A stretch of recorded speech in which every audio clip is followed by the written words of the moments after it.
Un cielo stellato e la coreografia del Castello dei Carraresi a Padova sono la quinta perfetta per la messa in scena dell'Elisir d'amore di Gaetano Donizetti, uno dei titoli più noti ed amati dal pubblico dell'opera, secondo appuntamento della stagione lirica di Padova dopo il successo dell'Orfeo di Gluck.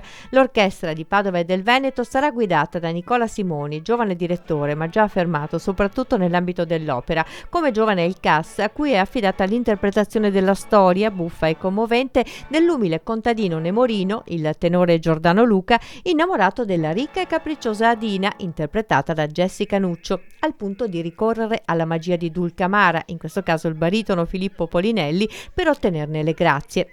Completano la compagnia di canto Leonardo Lee, vincitore dell'ultima edizione del concorso di lirica Iris Adami Corradetti, che sarà l'affascinante Belcore, e Silvia Celadin nel ruolo di Giannetta. Il coro lirico veneto sarà preparato da Stefano Lovato e la regia sarà firmata dal gradito ritorno sulle scene cittadine di Jamal Dassirmich, con le scene e i costumi di Matteo Paoletti Franzato. Questo Nemorino, che vuol dire piccolo nessuno, è sfigato, che non trova il suo tesoro interiore, che è un grande poeta, una persona che ha un grande tesoro e fa fatica a esprimersi.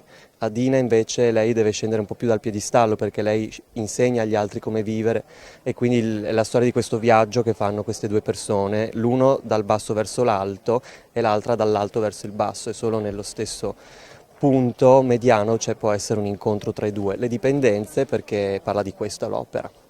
Un melodramma giocoso di Donizetti su libretto di Felice Romani, una commedia direi sentimentale all'italiana, piena di bella musica, una musica frizzante e con un libretto sicuramente molto accattivante. Vi aspettiamo!